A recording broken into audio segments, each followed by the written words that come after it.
Jacksonville Jaguars, protecting you and your family. Call 396-5555. Jacksonville. Second down, 13. At the 45 of Baltimore. Brunell back in the pocket.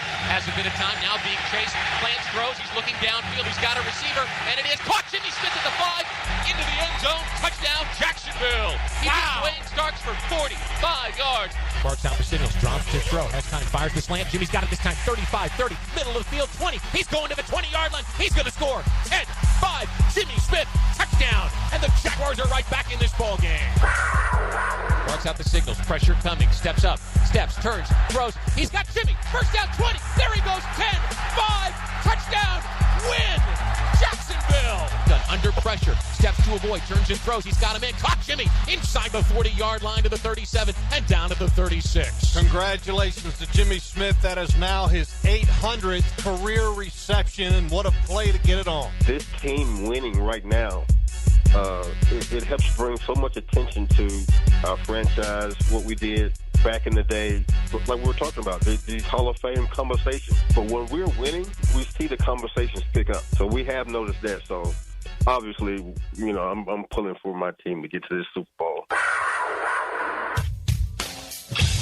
1010XL 92.5 FM presents Jaguars Today with your hosts Mike Dempsey, Tony Smith, and Dylan Denmark. All right, good morning, everybody. Welcome into a fresh week on Jaguars Today. We've got playoff football not involving our squad, unfortunately. Tony, good morning. How are you? Doing well. I'm hoping we get to the point where we get bored of our head coach, that we can make the playoffs 5 years in a row.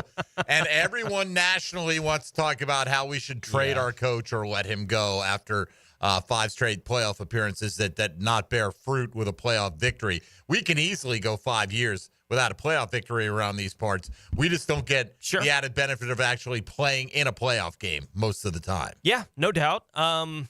Probably the last time that the Steelers were a heavy favorite in any of those kind of games, though, was that divisional round in 2017. Sure. They were a pretty big favorite against that Jaguars team that year. They didn't get it done. Those kind of things. I can understand if that's what was happening every year up there in Pittsburgh, where they were a 13, 14-win team occasionally in this kind of run, as opposed to all the different things that they've had to deal with year to year, right? Specifically at the quarterback position, and Mike Tomlin keeps finding a way to put it all together where they're just a playoff team every year. That's too bad. They're just a playoff team every year, basically, with Mike Tomlin as the head coach, but that's a Pittsburgh problem. I'd love to have that kind of issue. Right. You would until you have it, though, right? Like, Marvin Lewis had that issue in Cincinnati, right? Get to the playoffs, didn't go anywhere. Sure. And for a team that historically has struggled, like the Jags, that sounds fantastic, right? Hey, we're going to be in the playoffs every year. We're going to give ourselves a chance. But if you're not capitalizing on any of those chances, now that is so far in the future, that kind of scenario, that you've got to get yourself in that position, but don't kid yourself that every team's fan base gets tired of their level of success unless it's the ultimate level of success. And even then, it's like, well, why isn't this team as dominant as those other teams? And some of that starts to creep in, and you get complacent from all that. I'd love for the opportunity to get complacent about winning the division or just making it to the postseason every year with this squad. Sure. We'll see if they're able to build anything that could resemble that. That'd be nice. We thought that's what was happening. After 2022, that was the idea, that they were supposed to win the division in 23. They fell apart the back half of that season going into 2024. It's like, well, I don't think Houston's some world beater. And we talked about it when we were talking about it last offseason. I don't think Houston's some world beater. I still don't. And so, but they've won the division in back-to-back years, so they're the team that's primed for that kind of run, where at some point do they get disappointed with only winning one round in the playoffs, right? But Houston, the team that's on the brink of that right now with their second-year quarterback, they've won a playoff game. In each of their quarterbacks' first 2 seasons, they've won a playoff game, right? So at what point do they get bored with that level of success? Because I don't expect them to beat Kansas City necessarily this week, but I didn't expect them to beat the Chargers either. No. So they are achieving that kind of level of success right now in Houston. I would love for Jacksonville to get to a point where we're like, can we win more than one playoff game at some point in one of these runs? Please, can we just get to that level of success here in Jacksonville? I feel like the Chargers had a great opportunity, because if you get up on Houston and force them to become one-dimensional, they're a completely different team, right? Their offensive line does not protect well, and if you get into obvious passing situations, that is going to show up. And conversely, on the other side, they're built to play with a lead. Right? They've got pass rushers. Yeah. When they get out to a lead and they can unleash those guys on you and get you into predictable circumstances, they become a different team. Now, the Chargers didn't take advantage of all their early opportunities that they had in this football game. They could have scored. Will Dissly had a big drop. You had the interception of Stroud early, and then Herbert threw it right to him right after that in the very next play. I thought watching, the games that we've had the opportunity to watch to this point this week, and the 5 that we've seen, I thought Stroud, the first of those 2 interceptions, right, the one where Herbert threw it right back on the next one, trying to go all the way across the field, I thought Stroud's interception was, by leaps and measures, the worst of any of them that I saw thrown this weekend. Like that throw, I don't know. He just floated it up there like a little balloon ball. I couldn't understand what was happening on the play. Right. What was his intent of what he was trying to do with the ball? Unless he was just trying to get it out of bounds, but then get it out of bounds. Then get it out of bounds, right. Like it was just such a terrible, terrible play, and the Chargers weren't able to take advantage of it. They didn't take advantage of the fumble early. Like there were plenty of opportunities for the Chargers to be in control of that game. They didn't take advantage of any of that, and the Texans won pretty handily when everything was said and done. You got to wonder, too, about Justin Herbert's postseason DNA. I think it's fair to ask. Hasn't won a postseason game. And, Tony, this is a staggering stat. I was talking about it with young Dylan Denmark, who's really sore this morning. Really not happy with Saquon Barkley. Why you got to bring it up, man? Well, I mean, because that's what we do on this program. Yes, right? We live in it. We stir it up. We'll get to you.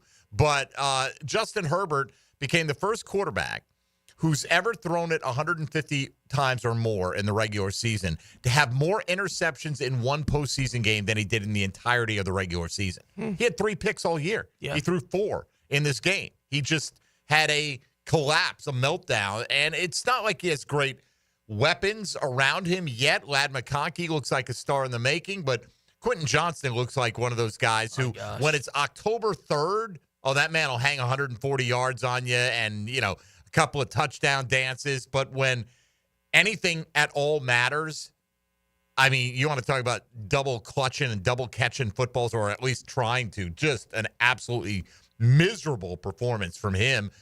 It kind of brought back that entire lost rookie season to mind, where he was double catching everything, or at least trying to. Yeah. Kind of had a little bit of a breakout second year, but now he's got that hanging over him heading into the rest of the offseason. He certainly does, and we'll see what the Chargers want to do with any of that. But like you said, McConkey looks like he's someone you can build around right in that core. He's not your traditional one, not the way that you would think about it.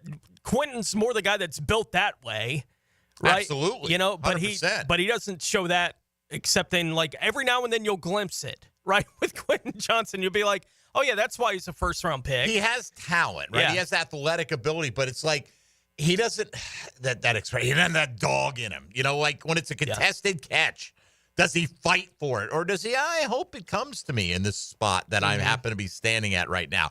I don't know. I just thought could have seen a lot more out of him no doubt. This weekend. We won't see any more out of him. And quite frankly, I don't care how you feel about the Kansas City Chiefs. I hope you know what the assignment is, Jaguar fandom. Root the Chiefs on to get to the AFC Championship game. We don't need Houston advancing another step. So Dylan Denmark, like many in the betting public out there, thought this was a great opportunity with Saquon, well-rested, having not played in Week 18, to get himself in the end zone. So you bet him to get 100 yards, huh? No, I did an anytime touchdown, and I had an 8-leg parlay. I had like $5 in a sleeper app, and I couldn't withdraw it. I was like, you know what? I'm going all in. Right, yes. You go crazy at that stage. Yeah. You don't want to try. I mean, look, we'll all take a $50 return, but what? That's not going to change my life. No, right? it's not. So what was the payoff on your potential? It was 5 to win 80, and I needed Josh Allen to get 22 points. I needed DeMar Hamlin and Chauncey Gardner-Johnson to not get an interception. They both almost did, which was kind of funny. But they didn't. No, they didn't. So that got it. Josh Jacobs to get a touchdown. There was something else in that game. But the main one was Saquon, and he kept getting close, didn't get it. And then, of course, we all remember that last one. Yes. He breaks it, and I'm like, oh, Yeah, they got never all mind. excited. We were just Okay. talking about it off the air. I think somebody had the angle on him anyway. Like that guy, I don't know if he was safety or corner, but somebody corner. looked like he was going to be in position to at least make Saquon have to make a play, right? Yeah. It wasn't a dead sprint to the end zone like they're trying to make it out to be. Yeah. But I think it's hilarious because I didn't have any money on it. No, I had nothing Not going that on any of problem. it. I was like, oh, good play, right? Like that's what I was watching. I was like, oh, smart play, Saquon. I got one postseason fantasy league, and I had quite a good week. I had McConkey. I had Nico Collins go this week. I had McLaurin. I had Jaden Daniels. I got Justin Jefferson tonight. I could go with Puka. It's a question of who I think's going to lose. And I'm leaning towards the Rams winning this game, Tony. I don't know, man. I feel like I'm the only one in America other than Mike Greenberg, apparently, who thinks that the Rams are going to win this game. That doesn't put me in esteemed football company. Yeah. I'm sure he feels the same, by the way. There is something that makes me nervous about picking Minnesota in a primetime matchup. Right? Like, they're just. Is that more of a Kirk Cousins hangover, though? Because he was always so bad in those instances. It showed up last week. Yeah. You know, like, that was a big-time opportunity for that Minnesota team, and they played it like it was a playoff game. It's not like they weren't going hard in that game against Detroit last week, and it was like, oh, that's kind of that old Vikings memory I have, you know, with them. So it's. I don't know that I would go as far as saying I'm pretty sure the Rams are going to win tonight, but the Vikings make me nervous in these Rams kind of did beat spots. them mid-season by 10, so we shall see. Of course, that game's going to be played in Glendale, Arizona tonight. Looking forward to another one. I had a whole Saturday off, which is so rare for me. I did a show from 10 to noon yesterday, so I had all Sunday football watching off. I do not have a show tonight. So I'm very excited about the fact that I get to lock in on every single one of the wild card weekend games. Yes, we're going to talk a lot of Jags and the coaching search. Completed interviews with Steve Spagnuolo, Ben Johnson, Aaron Glenn, Patrick Graham. If I'm missing anybody, you know who will correct me. Jamal St. will from Channel 4. He's going to join us coming up in about 30 minutes. We have yet to have Jamal on Jaguars Today, right? Yeah. We tend to get a little insular. We've got our group of go-to people, but we want to spread out our horizons a little bit and get some different opinions on what the Jaguars offseason will entail. So Jamal's kind enough to agree to join us here coming up in about a half an hour. If you'd like to get in today, we do have a poll question out there. It is draft related. Today could have gone a number of different directions, but this is, and we'll get many different permutations around the fifth pick until and unless the Jags make a move out of that spot at some point prior to the draft, and then we'll adjust, but that's unlikely. So with the fifth selection, let's presume that Travis Hunter and Abdul Carter are off the board, right? Not that you as a fan would necessarily take either one of them. You might not. Okay, but you know, Travis Hunter's gone, Abdul Carter is gone. You can't have those two guys, and they very well may be gone. Even if two quarterbacks go in the top four picks, they may be the two non-quarterbacks to go before the Jags select. So with that being said, don't fixate necessarily on the one guy that's there, okay?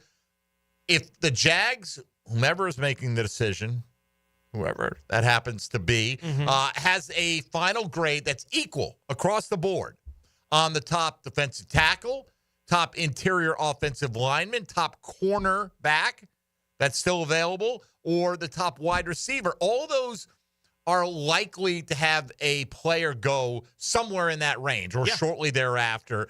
Which position would you like to see the Jaguars invest in? Again, presuming all the grades are equal. You don't know how it's going to turn out. There's no guarantee this guy will be an All-Pro or a Pro Bowler or a Hall of Famer. But going into it, you felt equally good about all of them. We're not asking a position question today. We're not asking a grade question today. We're asking a position question. Correct. Like it's forget whatever grade you have for any of these players in your head. Doesn't matter what you think. That's irrelevant to the question we're asking today. You can what even position would you like to see him if go it helps with? you take Mason Graham's name out of your mind? Yeah. Right? This is more about like whomever the defensive tackle is, they have number one on the board. And it may turn out to be Mason Graham. Yeah. Right? Great likelihood that it does. Okay. He is equal on their board to the top corner. They're all to the top wide receiver. They're all top, 90s. They're all 90, whatever grade you want to put on them. They have the exact same grade. So it comes down to what you feel is the better team fit in terms of what your needs are.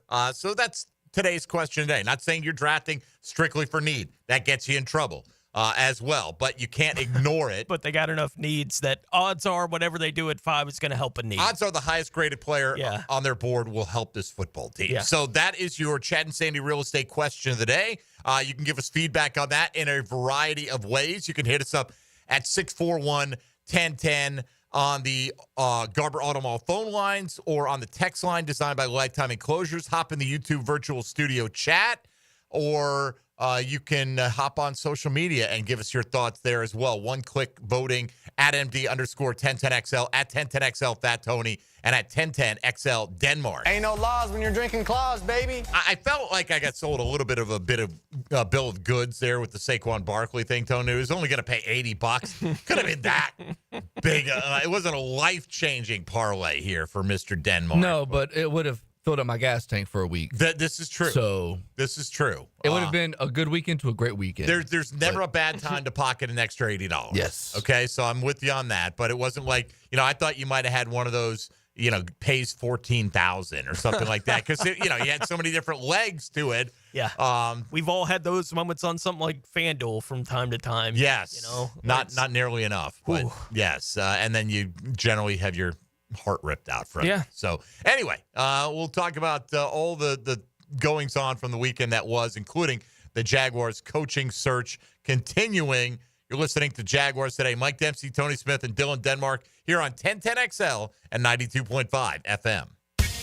Hey, folks, Mike Dempsey here for Dandy Foods. Getting cool outside. Danny will warm you right up with some delicious options that you can pop right in the microwave at your local area gate station and eat warm right there in the car. Take it home, do the same thing. How about a hot roast beef and provolone? Absolutely delicious. An Italian combo that'll melt in your mouth. The all-white meat spicy buffalo chicken. The classic big old juicy 100% beef cheeseburger. Just some of the options from Dandy. All those, by the way, served on fresh ciabatta bread, which is baked locally, delivered daily. That's because Dandy is a local company that cares about its consumers. That's why they've thrived, not just survived, but thrived for nearly 70 years in the business with a full line of sandwiches and subs, breakfast items, light on-the-go fare like protein packs, gourmet salads. They've got a little something for everybody, no matter what you're hungry for. So swing into an area gate station, head to the fresh case, look for the Dandy label, and when you're hungry, do what I do. Go out and make yours a Dandy. Do it today.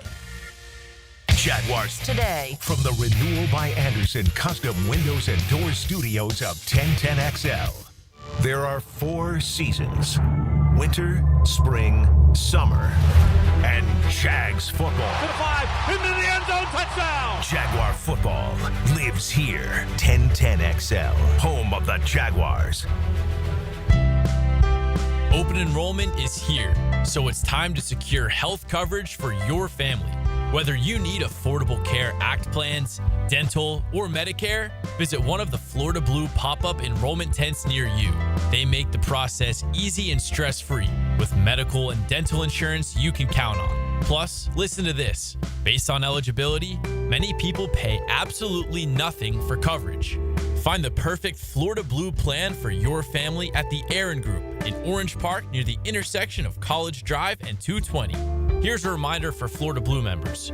You can access Sanitas Medical Center with 3 locations around town offering primary care, walk-in services, an on-site pharmacy, and mental health support. 3 Sanitas Medical Centers, combined with Florida Blue coverage and expert service you'll get from the Aaron Group in Orange Park, will make you feel like a winner in Northeast Florida insurance coverage. Make a resolution this new year to send all of your friends or family a Kuhn Flowers floral arrangement. Or how about just sending one person you love a floral arrangement? Kuhn Flowers can handle it all. Dreamfinders Homes, Monday. On Jaguars Today. Florida's weather is unpredictable. Don't let the Epic Chill catch you off guard. For reliable heating services, call Epic Cool Heating and Air. Keep your home cozy all season long. Call 904-859-EPIC, 904-859-3742. Seminole Hard Rock Tampa is excited to bring you live craps, roulette, and sports betting. All under one roof, hotter than the Florida sun. Feel the luck of the dice, watch the roulette wheel spin, and scream for your touchdown as the big screen comes alive. Dine like a rock star, sip cocktails that shimmer, then dive into the heart of Las Vegas right here in Tampa Bay. Live craps, roulette, sports betting is here. Get in on the action now, only at Seminole Hard Rock Hotel and Casino Tampa, located off of I-4 near I-75. Gambling problem? Call 1-888-10-MINUTE. New year, new beginnings, and a new roof. Start 2025 with peace of mind and take advantage of Universal Roof and Contracting's limited time offer. 15% off all roof repairs and replacements. From leaks to full replacements, call 855-ROOF-HELP or visit universalroof.com to schedule your free roof inspection today. This special New Year deal ends January 31st. Universal Roof and Contracting, protecting your home and building your trust. License number CCC 057165, CBC 1258484. Hey, Hicken here with a message from Zero Res. Guess what? We love rugs. We'll treat your fine Oriental rugs with tender, loving care they deserve. How about Gerard, the Zero Res rug cleaning manager, one of the few certified master rug cleaners in the state of Florida? If you want your rugs cleaned with tender, loving care, call Zero Res. Right now, have one rug washed, and we'll wash a second rug free. That's right, buy one, the second one on me. Zero Res, spell it forwards or backwards. It's the right way to clean. Zero Res.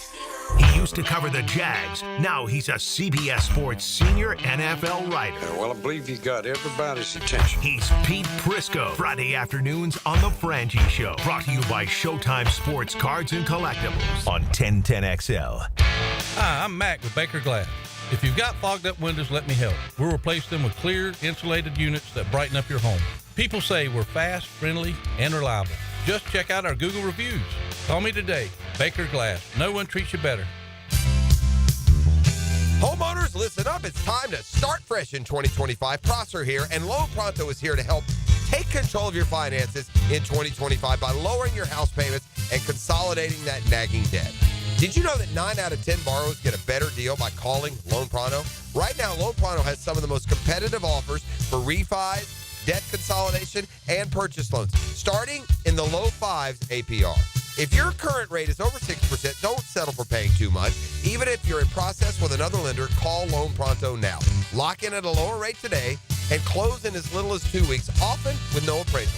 You can even skip your next 2 house payments. It's fast, easy, and hassle-free. Get your personalized Loan Pronto rate quote instantly with no hard credit pull and no upfront fees. Call now, 904-999-1508, or go to loanpronto.com. That's 904-999-1508. Equal housing lender, NMLS 1661781, subject to lender approval, NMLSconsumeraccess.org. Chose C for CSS Fireplaces and Outdoor Living. They can transform your backyard with fire pits, pergolas, screen enclosures, and outdoor kitchens. And CSS handles the entire project from start to finish. You dream it, they build it. CSSOutdoor.com. 1010XL is presented by Farrah & Farrah, exclusive injury law firm of the Jacksonville Jaguars. Protecting you and your family. Call 396-5555. Jacksonville. Jaguars Today on 1010XL. All right, somebody sending their receipts in here on the text line. $58 to pay, $962 and change, and they hit it. Everything in the Bills-Denver game. That looks like a 7-leg parlay. Man, it feels like 7 legs ought to pay off better than that. Honestly, right? But it was 8. Was it 8? Yep. 1, 2. Oh, okay. Bills to win, yes. Doesn't have a line next to it, right? Wait a minute. I'm seeing whatever it was. Yeah, it doesn't have a check, and then he had Cortland Sutton and Khalil Shakir on the over. Yeah, it was, he hit all of them. Good for you, man. That's fantastic. I won $58 by not wagering this weekend because I get stupid crazy. I'm like, you know, that is a very healthy lifestyle. Well, it's if you don't have any juice in the game, you don't want to break a door, you don't want to break glass. Yeah, it's very healthy to watch a game. Not any additional desire to break anything, at least, other than my normal. That's my secret, Captain. I'm always angry.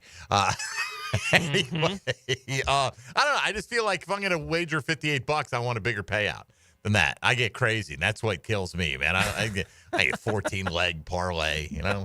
But Tony, I hit 11 of them. That's a shame. Almost there.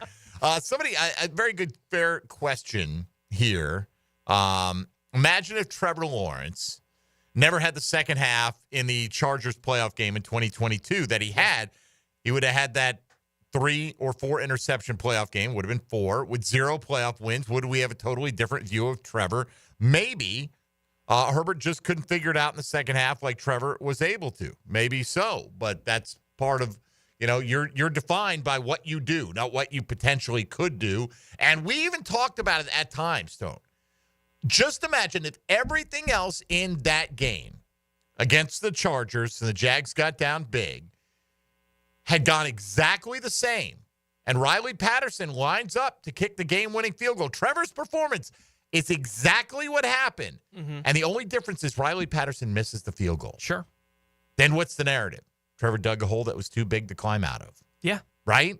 Yeah. I mean, that's what it becomes. Well, yes, he missed the field goal, but you can't count on that. If you wouldn't have needed that field goal if you didn't throw 4 interceptions in the first half.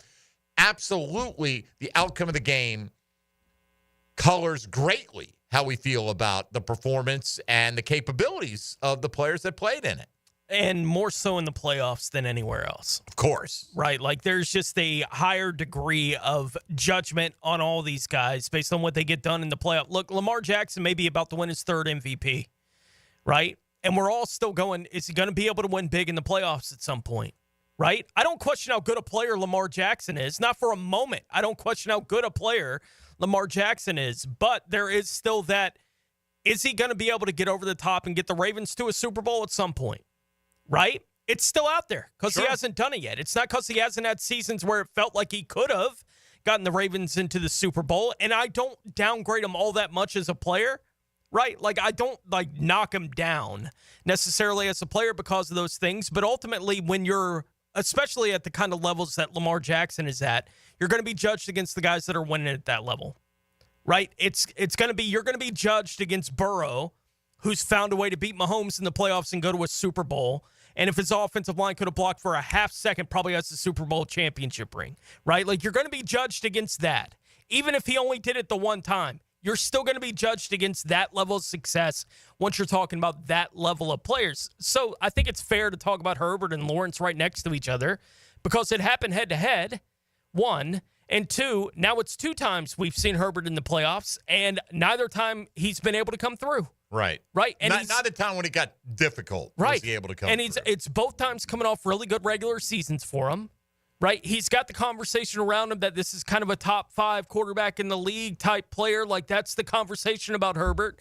And both times in the playoffs, he hadn't been able to pull his team through. And it's not all him, right, in either of those games. It's not all Herbert in either of those games, but that doesn't matter when the conversation gets started. And now he's got to deal with it. Until he finds a way to win big at some point in the playoffs, he's going to have to deal with it. I'm very curious to see what it's going to look like for Trevor Lawrence if he can get back to the playoffs at some point and what that's going to look like. My reaction to that is I don't think the Jags go 8-3 to start 2023 without the success they had in the playoffs that year. Okay. I think when we talk about offseason momentum and if it means anything, I think that was real momentum for the football team potentially. I think a lot of the stuff we talk about with that is kind of fake. It's Detroit winning the way they did at the end of that season as well. They carried that over, right? They had found something. They carried it over into the next year, and then it fell apart for whatever reasons it did for the Jags in 2023. But I don't think they get to 8-3 if they didn't find a way to win big at the end of 2022 the way they did and come back against the Chargers the way they did and go toe-to-toe with Kansas City in that divisional round game the way that they did. I think all those things feed one another in the circumstance, and if they hadn't come back in that Chargers game, I don't know what 23 would have looked like, but I don't think it would have looked the way it did. Yeah, and again, just getting to how we view Trevor Lawrence, that's the thing about that game. It didn't have to change. It's not like Trevor had to come up 1 touchdown short of what he did. No, he could have played exactly the same, and the kicker misses a kick. Sure. Instead of making the kick, and you feel differently about changes everything else. Yeah. With this football results team. change it. Yeah. And, that's just the way it is, even if sometimes those results are out of your hand at that point in time. And they're not completely out of – because, again, yes, Trevor Lawrence could have not thrown all those interceptions and not dug such a big hole. And maybe the Jags could have been leading by 10 at that point. It wouldn't have mattered and all that. You can play that game. But maybe. But we felt great coming out of it the way he played. exactly how he played. And I don't think that would have been the case and the story. I think that's a very fair question had they lost that game, but they didn't. They didn't. Again, that was out of his hands at that point in time, and it was on the foot of Riley Patterson, and fortunately he came through for the Jags. All right, Jamal St. from Channel 4 going to join us next. We'll talk Jags coaching search, the candidates that they've completed interviews with, if Jamal thinks they have a preference among the deep list of candidates they've requested interviews with. Guess Mike Vrabel won't be coming this way. Really thought Pep Hamilton had a shot up there in New England, Tony. Was I wrong about that? Wrong to think that? I think so. Apparently I was. All right. I think it's been Vrabel for a while. Yeah, New England has filled their vacancy. Of course, it had been Gerard Mayo for a while. He was the coach in waiting until he was the coach sent packing there with the New England Patriots. But Jamal joins us next, so we'll get back on the Jaguar coaching front and the offseason laying out in front of us. With Tony Smith and Dylan Denmark, I'm Mike Dempsey. You're listening to Jaguars Today on 1010XL 92.5 FM. Jaguars Today. You're at the home of the Jaguars in the Renewal by Anderson Custom Windows and Doors Studios. Proud partner of the Jacksonville Jaguars. AA Automotive helps keep your vehicle in dependable and safe condition. Call Sam, Harry, or Joe, and they'll check your brakes, tires, fluids, electric, and motor, so your ride runs smooth on the road. That's AA Automotive on Richard Street. Hey, folks, Mike Dempsey here. You probably heard me talking about Pella Windows and Doors for quite a while now. You don't have to be like me and wait until a golf ball crashes through your living room window to get you off your butt and get you motivated. Go check out the Pella showroom on Phillips Highway. Swing by PellaJacks.com online and go with the best in the business. If you're thinking about replacing your windows or doors, I went with all my windows and sliding glass door in my house went with Pella, Consumer Reports' #1 choice in all the major window categories. Online again at PellaJacks.com. Mia here for Dream Finders Homes. For a limited time to ring in the new year, Dream Finders Homes is offering an amazing 4.99% fixed interest rate. Now is your chance to lock down the rate and get in the game. You heard me right, a 4.99 fixed interest rate on select move-in ready homes. Visit dreamfindershomes.com for sales event information and get in the game. Interest rate available on select move-in ready homes. Restrictions and limitations apply. Go to dreamfindershome.com for more details.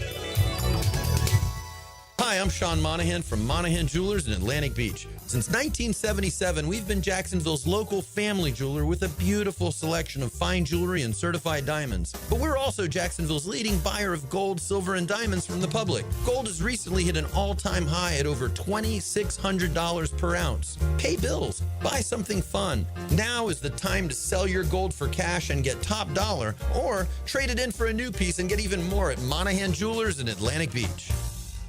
Jaguars Today Monday is built by Dream Finders Homes. Official home builder of the Jacksonville Jaguars. This is Greg Huntington, a.k.a. The Mangler. I'm on the winning team at Waste Management. WM is the largest sustainability company in North America. If your business needs sustainable environmental services for waste removal and recycling collection, then you can count on the industry leader of WM to deliver results.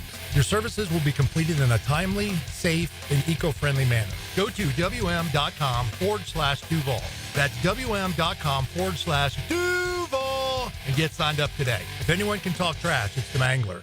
Hi, this is Dave Barker. Want to grow your hair back? IHRS, right here in Jacksonville, is the only hair transplant clinic in the country that offers multi-unit hair grafting, FUE NeoGraft hair transplants, and the 45-minute effective PRP treatments. Multi-unit hair grafting gave me more hair in one procedure and within my budget. Thank you, IHRS. IHRS showed me what was causing my hair loss and helped stop it. Schedule a free evaluation and find out how to grow your hair back and keep the hair you have. Call 904-777-IHRS. Take the first step to restoring your hair today. Visit hairforme.com. Now my hair will grow for the rest of my life. Thanks, IHRS. IHRS has been restoring hair for men and women for over 30 years. Call now for a free in-person or virtual evaluation. 904-777-IHRS. That's 904-777-4477. Or visit hair4me.com. Home is where your story begins. And at Donovan Air Electric and Plumbing, we're here to make it the healthiest, most comfortable place it could be. Whether it's fresh, clean air, dependable plumbing, or reliable power, we take care of it all. From routine maintenance to state-of-the-art solutions, Donovan keeps your home running smoothly. Because at Donovan, we believe your home isn't just where you live, it's where your health meets comfort. Call Donovan Air Electric and Plumbing at 904-270-COOL or visit us online. Let's make your home healthier, safer, and better together. Soccer continues to grow on the First Coast, and so does the need for better coverage. Join Cole Pepper, Mauricio Ruiz, and Becky Burley On the Sporting Jack Soccer Hour, Tuesday nights at 6. on 10:10 a.m. Jacksonville. When AEW returns home, it is the biggest party in all of professional wrestling. Daily's Place, the home of AEW. And on Saturday, January 25th, Collision returns live. It's a new year and a whole new era in AEW, and there's no better time to experience the excitement than right now. AEW Collision Homecoming, live from Daily's Place in Jacksonville, Florida. Tickets on sale now, starting at $20 at AEWTIX.com. The big game is almost here, and Sonny's Barbecue wants you to win a barbecue feast. Text Sonny's to the text line brought to you by Lifetime Flooring at 641-1010 for your chance to win. 641-1010. Morning, Paula. Morning, Ron. Another day in Adminville, am I right? What are you working on? Oh! You okay? Your tabs. You have so many open. Yeah, gotta order lunch for the big client meeting. With great responsibility comes tabs. I can help. Close all those tabs and open just one, easycater.com. Online ordering from local restaurants, plus tools to save time, stay on budget, track expenses. One tab to rule them all. EasyCater, the smarter way to order food for work. Order now at easycater.com. Coke Florida congratulates the Jacksonville Jaguars on a great 2024 season. As the local Coca-Cola bottler celebrating 10 years of business, Coke Florida is proud to be the Jags' official beverage partner. From the season kickoff to the final touchdown, Coke Florida's 5,000 associates and passionate fans have cheered on the Jags all season long. Coke Florida and the Jags tackle game day with great taste. 1010XL is presented by Farah and Farah, exclusive injury law firm of the Jacksonville Jaguars. Protecting you and your family. Call 396-5555. Jacksonville. Now, another great guest on the Garber Auto Mall phone line. Hello. We can wiggle it. Now, more Jaguars Today on 1010XL. All right, Jaguars Today, moving along here on 1010XL, kicking off a fresh week on this Monday. Jags coaching search. I don't know if heating up is the right word, Tony. They're going through the preliminary round of interviews, but they are underway. So we're taking steps in the right direction today. And to help us kind of suss out where these steps are headed, Jamal St. going to join us now, sports anchor on Channel 4 here locally. And, you know, we've been doing the show for a while. Jamal's been covering the Jags for a while, and he's been on 1010XL plenty. I believe this is his Jaguars Today debut because, Jamal, we're very insular and we need to spread our wings more. And so we thought we'd start out the 2025 off season by doing just that. So we appreciate your time. How you doing, man? I'm doing great. Yeah, this is my first time on the show with you guys. Appreciate you having me on. Well, it's the show has finally arrived then, I'll say. All right, not the other way around. So let's just go back to the beginning a week ago when by this time we'd gotten the news that Shad Khan is going to move on from Doug Peterson but retain Trent Baalke. I don't think any of us can be shocked at anything that Shad Khan does at this stage, but were you surprised at least? Did you think this would be the outcome at this point in time? I wish I would have been surprised. I mean, I'd kind of been hearing a little bit here and there, and I knew Doug was kind of on the way out, but it was real quiet about Trent. And I remember telling somebody, like the night before, like, I haven't heard anything about Trent. And they asked me, are you sure? And I was like, I don't know. I hope not. And, you know, then the cookie crumbles and you're like, well, there it is. That's why you didn't hear anything, huh? So, look, Trent's a survivor. That's what he's made his NFL career around, right? He survived in San Francisco forever. I mean, he convinced the 49ers to pick him over Jim Harbaugh. You see how that decision worked out, right? And now here he is in Jacksonville, and he's doing it again. Somehow, some way, that man – I mean, it's actually kind of impressive to be able to survive this long being not great at your job. Look, it's a skill. Albert Breer mentioned it again today in his notes on his Monday deal. What are the chances that Trent Baalke is not the general manager at the end of the Jaguars head coaching search process? Look, I think it's a possibility, but I think it's going to be a tough sell. Shad Khan had similar comments last go-around where during the interview process he says he's open, and if someone can convince him that there's a better road forward that doesn't involve Trent Baalke, that he will listen. But, look, obviously he's known Trent longer than anybody that he's going to interview, so that's going to be a notably tough sell. If anybody has a shot at doing it, it would have to be Ben Johnson. I mean, I think he would be the only guy who has a realistic chance at convincing Shad that he would need to move on from Trent Baalke and bring in his general manager. And that's just because Ben Johnson he's the popular coach this offseason. If it's not the Jaguars, it will be someone else that will offer him a job. So he has more leverage than anybody else. So if Shad decides that Ben's the guy, I think he would be the one person that I think conceivably could move Shad off of Trent. Have you heard any, fallout from any of these meetings? These are kind of, I feel like, get to know each other kind of Zoom sessions that they're done remotely with most of these coaches. There have been 4, to my knowledge, that have been completed at this time. Have you heard any buzz about how any of the interviewed would-be prospective coaches have reacted to it, or have the Jags changed their opinion one way or the other on any of the players or the candidates that they've spoken to so far? Yeah, 4 interviews so far. Like you said, these are Zoom meetings. I mean, they're digital. They're kind of get-to-know-you kind of sessions. I've heard that Ben Johnson was somewhat impressive, which is about what we expected. And then the other, they've talked to Patrick Graham, who was the Vegas Raiders defensive coordinator. They also talked to Lions defensive coordinator Aaron Glenn and Chiefs defensive coordinator Steve Spagnuolo. I mean, these are early interviews. They're supposed to talk to Robert Saleh on Tuesday, and then we'll see once they can get like Liam Cohen and some of the other guys scheduled. But these are really early. I mean, a lot of stuff is going to shift and shake. This is kind of like, hey, this is who I am. This is who you are. The only one that have really I've heard anything about would be Ben Johnson. And, I mean, it's the obvious, we like the guy. That's not to say that anybody else didn't necessarily impress, but it's just so early in the process. We'll see. I mean, honestly, I think it's going to depend on the Lions' playoff run, right? Because the longer they're going, the longer this process would have to draw out if they want to have a longer conversation with either one of those guys. Are they asking the Baalke questions about comfort with him as the GM here? As you mentioned, these are kind of initial interviews for all these guys. So it's the beginning of a process of finding the next head coach. Are they, in your understanding, are they being asked about their comfort level with Baalke as the GM? I don't think it's as much of a direct ask as it is like, what do you see here? Because, it's their view on the organization. These coaches are bringing in their coordinators, their staff, and what they think they would need to be successful. Those are the questions, the generic kind of questions before diving into like a full view and a full sell point.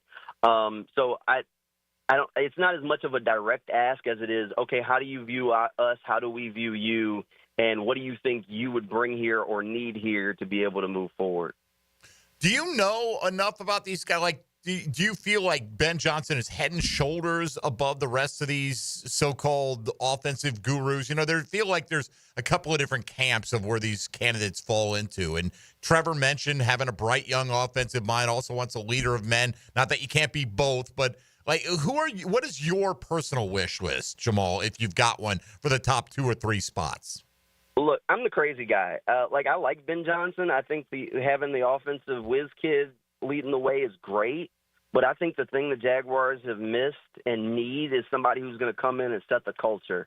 I don't think they've had a culture setter in place in a long time. Listening to some of the players talk as they've packed up their lockers. I think Tank Bigsby said something that's kind of stuck with me and really kind of shifted the way I was looking at things. When we asked him what kind of leader he wanted, he said he wants somebody that's going to come in and set the standard, that he felt like the Jaguars didn't have that standard that they needed.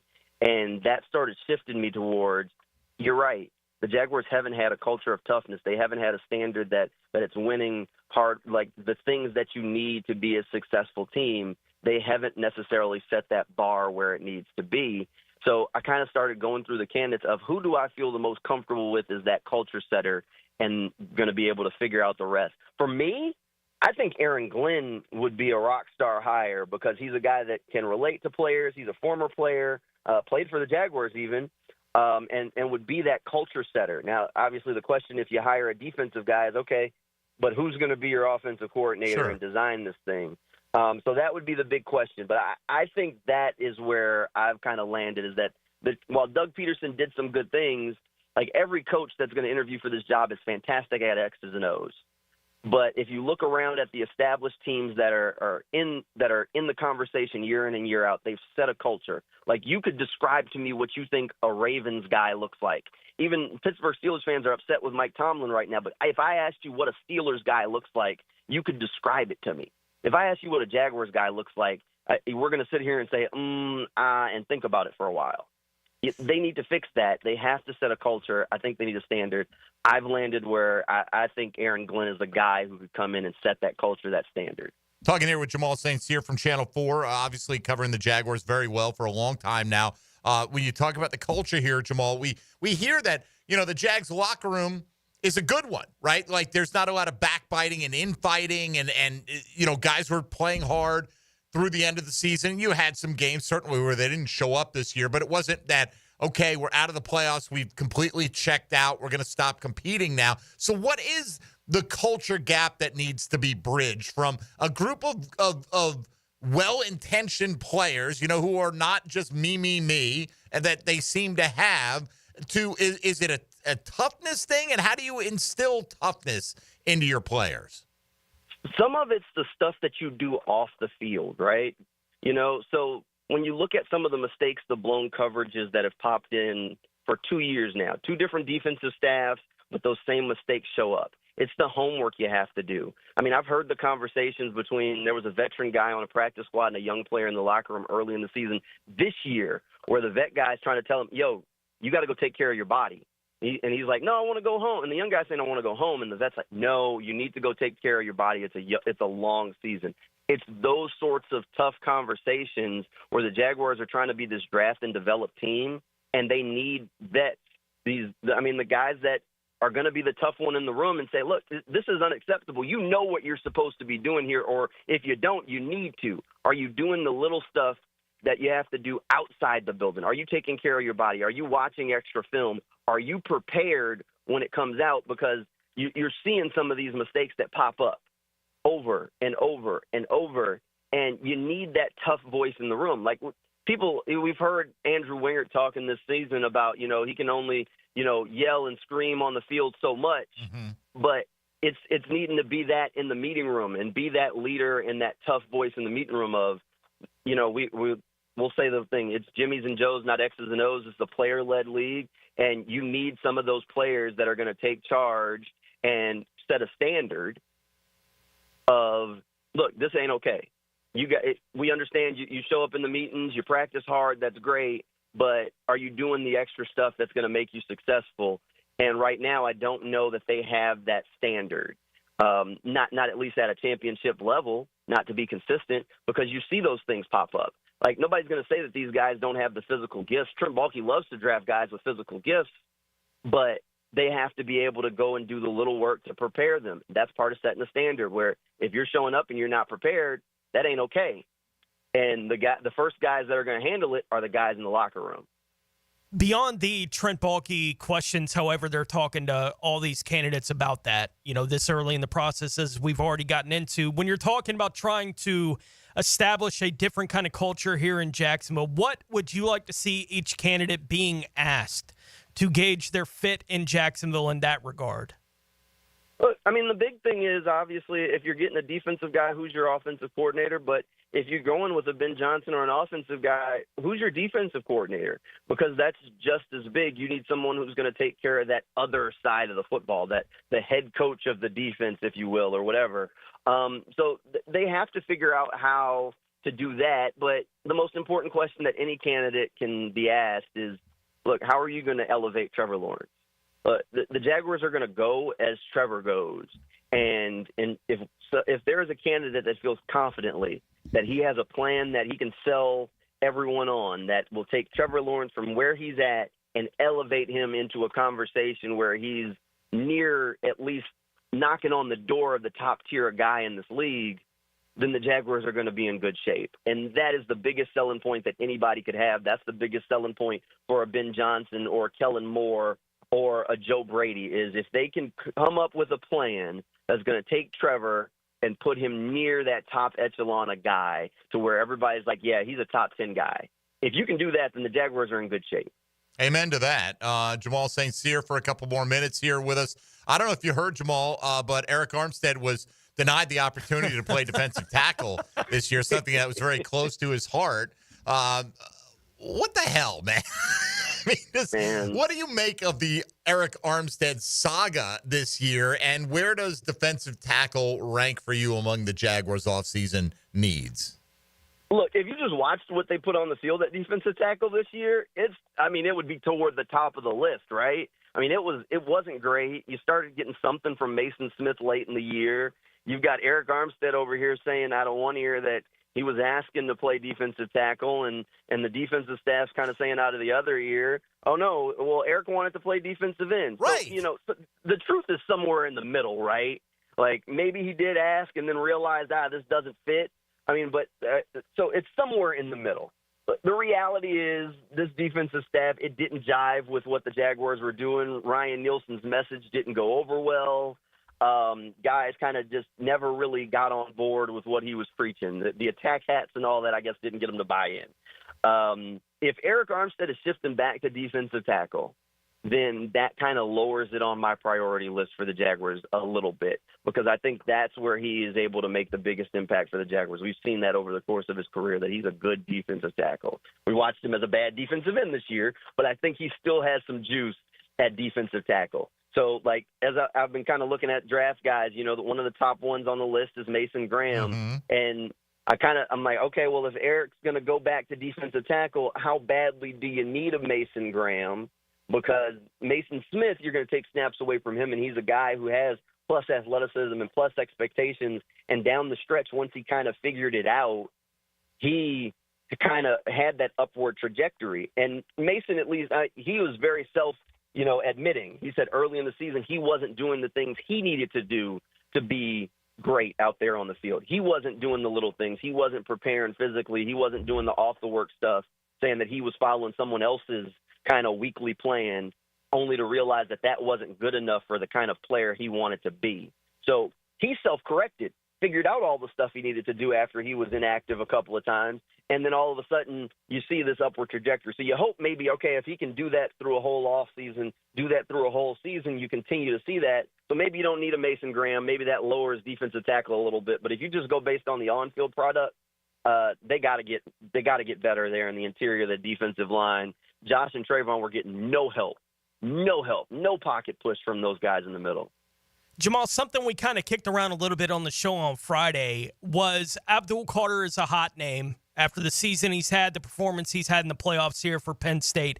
If the Jags were to draft Carter, what would you expect from Trayvon Walker if he was asked to play a different kind of role? We talked about specifically playing defensive end, maybe more in a 3-4 type defense. If he was put in that kind of position, what would you expect the outcome of that to be for Trayvon?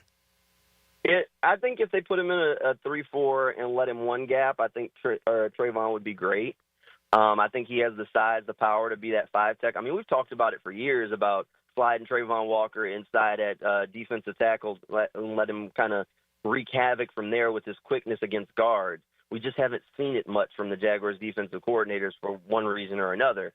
But Trayvon Walker, I think, is a physical guy. I think Abdul Carter is going to be one of those guys that if he's on the board at 5, it'd be tough to not pick him, right? And then tell the defensive coordinator, here, you got 3 good pass rush, figure out how to make it work.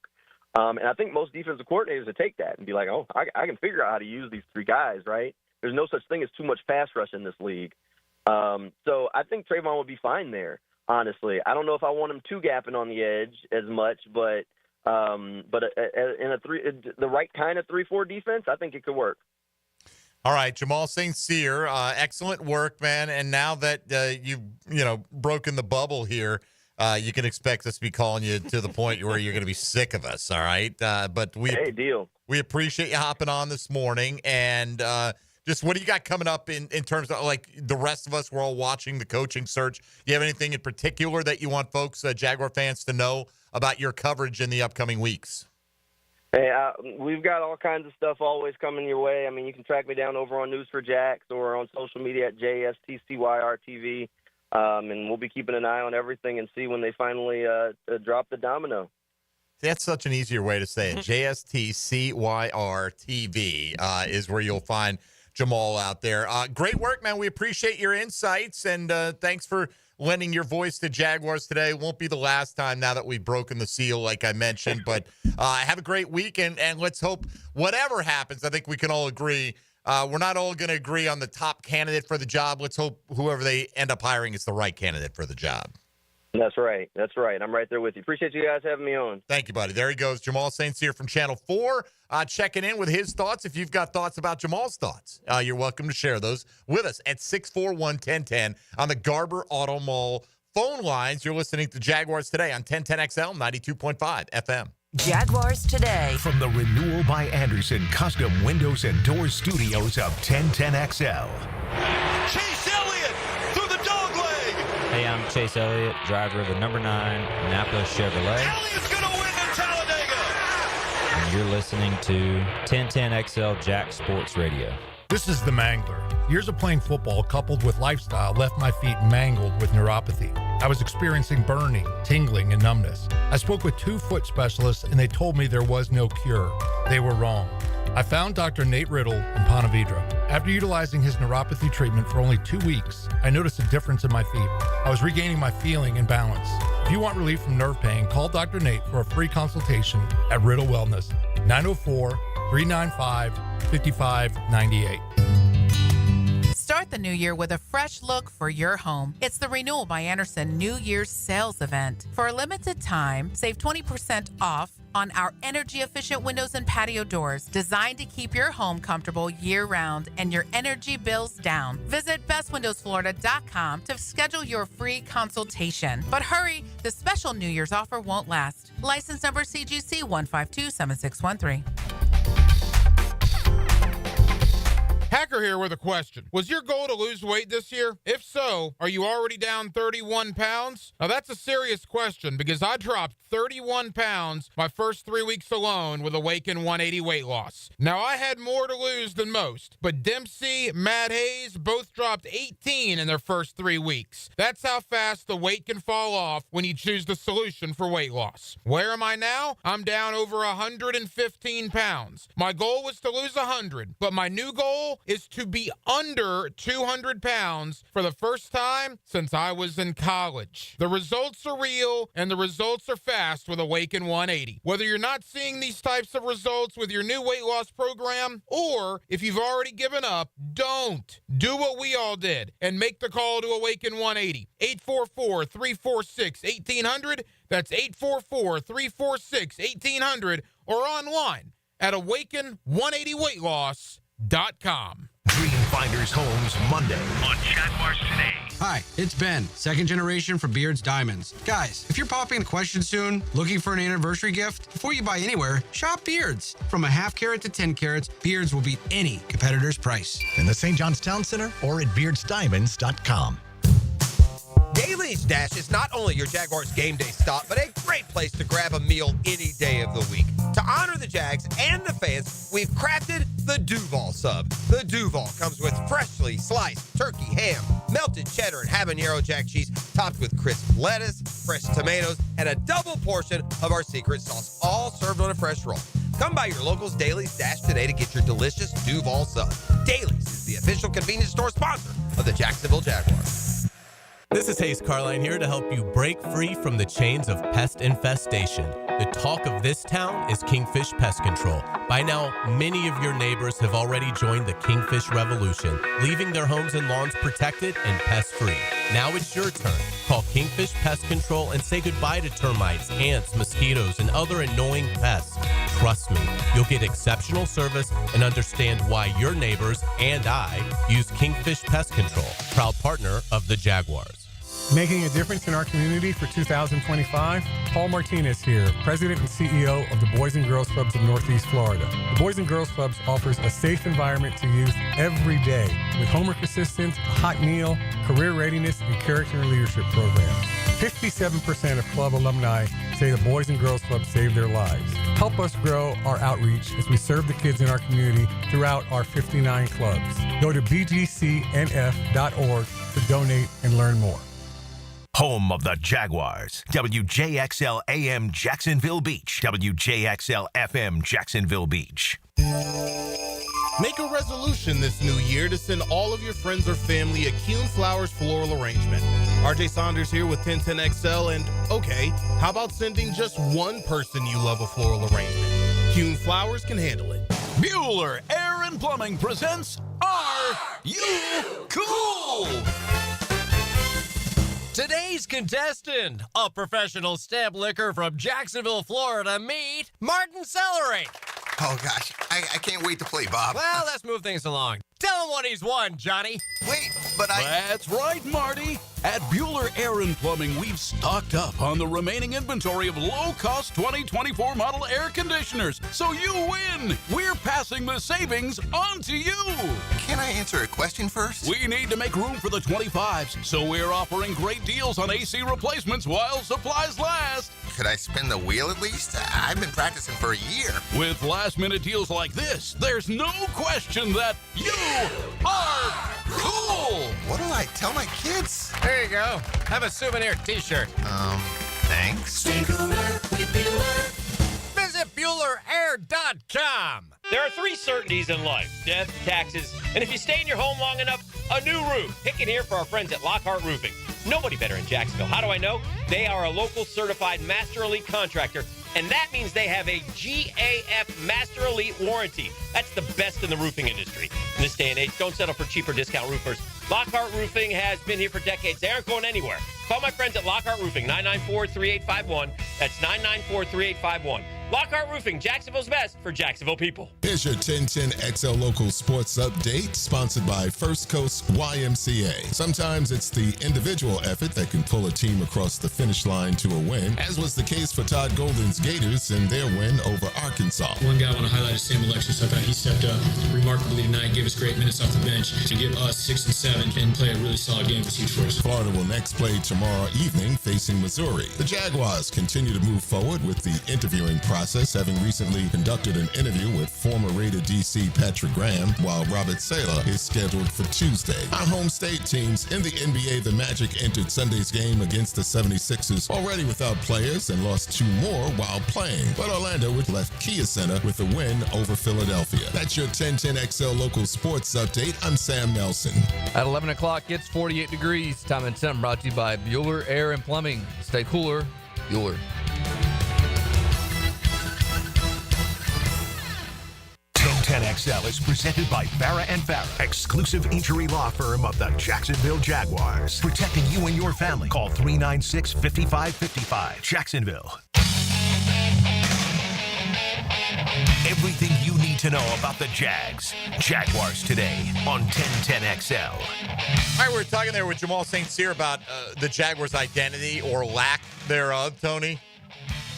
How silly of us. On the text line designed by Lifetime Enclosures, Jaguars' identity is 33.5-inch arms or longer.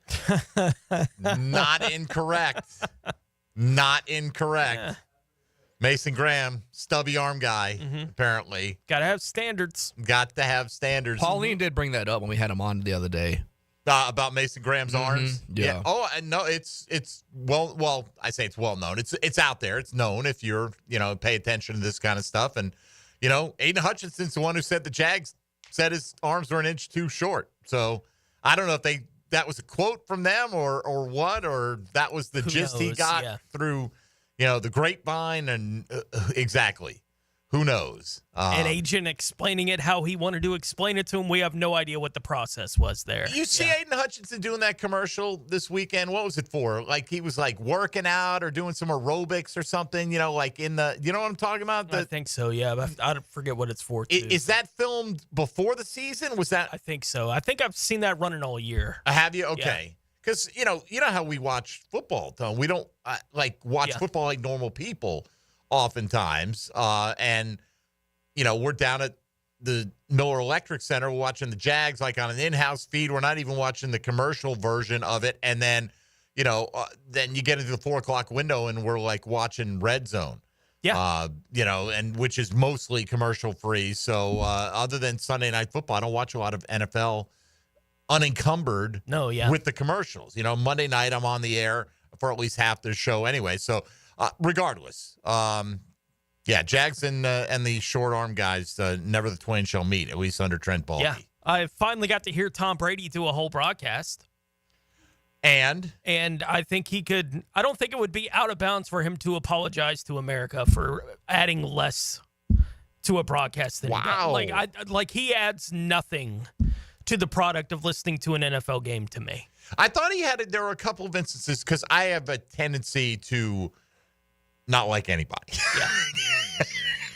Let's just be fair. The level of player he is and the kind of championship pedigree that he has, now he's doing a playoff game. I'm like, this is a guy who should have some insight to the moment, right? When I'm watching the game. Like, that's what I would expect out of Tom Brady. Yeah. And there were moments where you kind of got shadows of it. Yeah. But never really went too deep into it. I was just overall disappointed. I wouldn't be surprised if he does the Super Bowl this year because I know that's the thing. He's going to be on the Super Bowl this year. And then that's it. That he never does another game, especially with how much more involved he is with whatever the Raiders are doing. Right.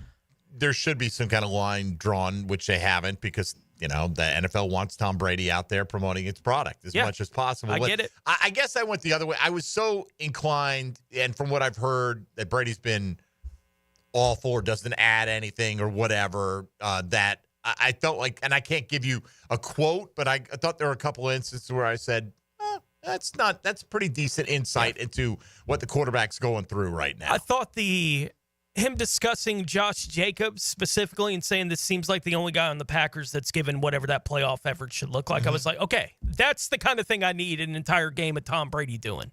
Especially this kind of game is pointing out those kind of things, especially the play where Jacobs had the chance to step out of bounds and he cut it back in for another 4.5 yards. And Brady's like, this is what you need, right? Like this time of year, protecting your body does not matter anymore. It's you got to get that extra 4.5 yards. I'm like, I need that for 3 hours. Yeah, I remember that play specifically by the right sideline, and he got like 2 or 3 extra out of it, something like that.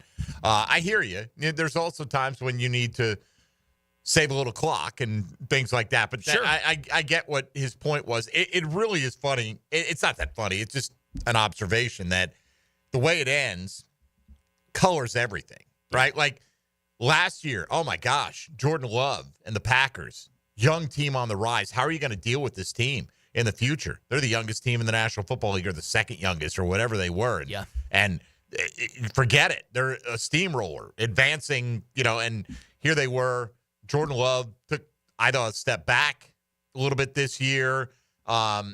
It's great when you've got 4 receivers. Nobody's the true number one. If they're all performing like high-level number 2s. Right. And they haven't been for that team. And Christian Watson not being on the field, he doesn't put up big numbers himself, but he impacts how you cover everybody in that passing game. And it's a loss that, at least right now, looks like they haven't been able to overcome. So you got that. I hear the question asked, did the Bucs miss their window?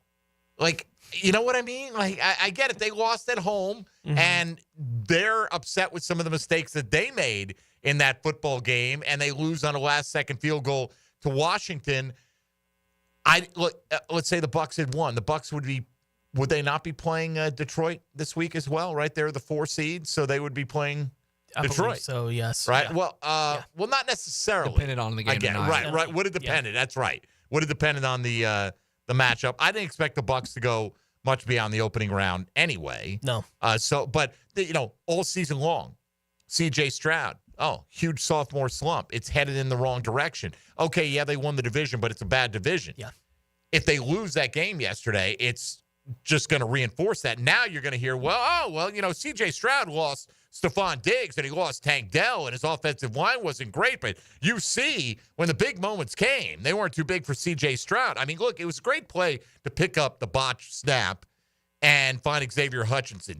Rarely do you see a play that is as inconsequential as that really be the turning point in the game. And I say it's not inconsequential. They converted the third down with a 29-yard chunk play.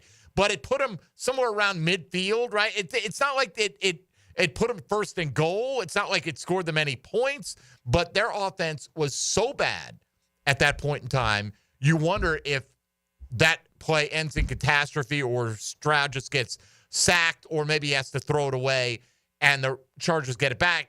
The other part of the equation is, would they have done anything with it? They didn't do a whole lot offensively themselves. But it felt like they were on the brink of, even though the score was close, of being run out of the stadium on that play. And then they hit that play and everything changed. Well, I think it's kind of similar. It's whatever it is that both of them happen to be the Souths, right? Like I don't think Tampa's window is closed because they're playing in the NFC South. Who's going to catch them, right? Like the bar to win the NFC South is not all that high right now in its current formula. Now, maybe some of these teams get better, but Atlanta's an 8-win team. Carolina won 5. New Orleans won 5. Is Carolina the team that's on the rise, right? In the NFC South, is that the one that's coming? And in the AFC South, we all know what that looks like, right? Like, I'm not saying that Jacksonville shouldn't be much better than 4-13. We all expected way better than 4-13. In fact, we expected about what wound up winning the division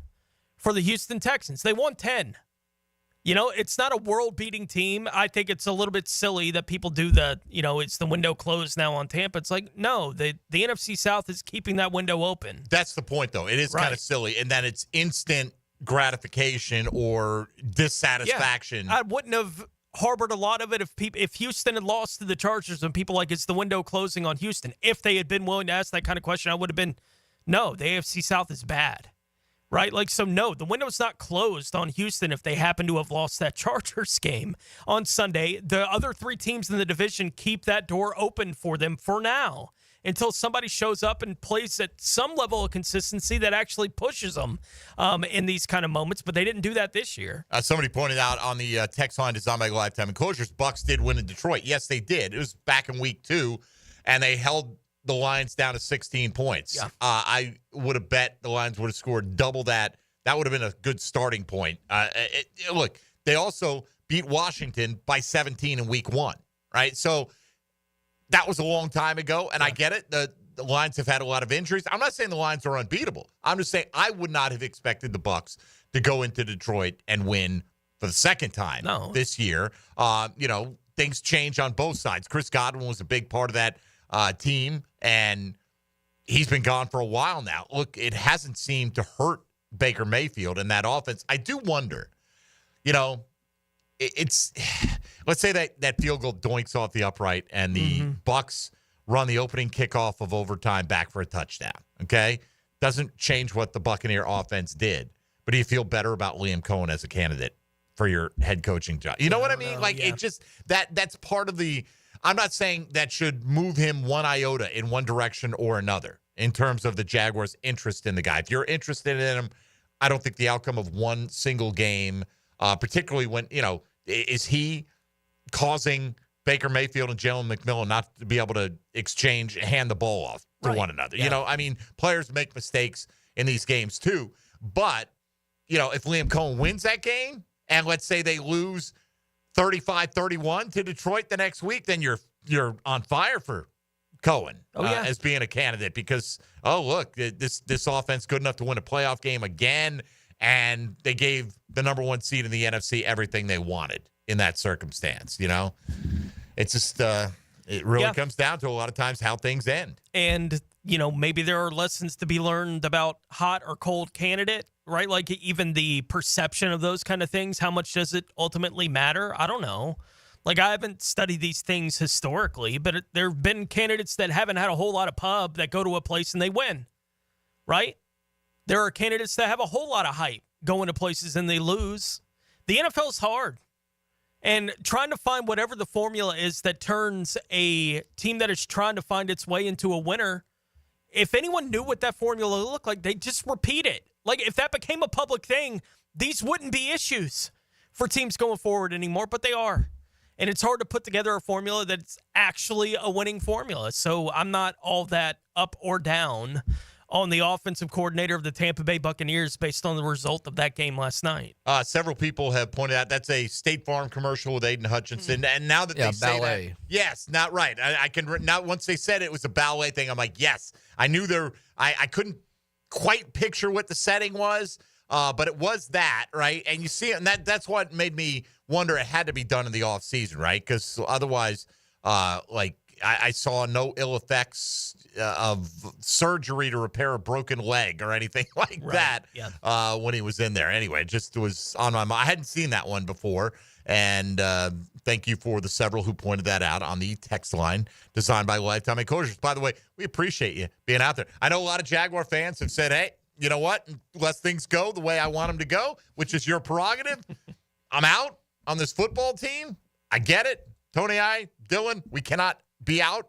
It is our job to be in on this football team, at least looking at it. And we'll come back and we'll look at where things stand right now as far as today's Chad and Sandy real estate question today. Honestly, one of my favorite options on here, not getting any traction whatsoever.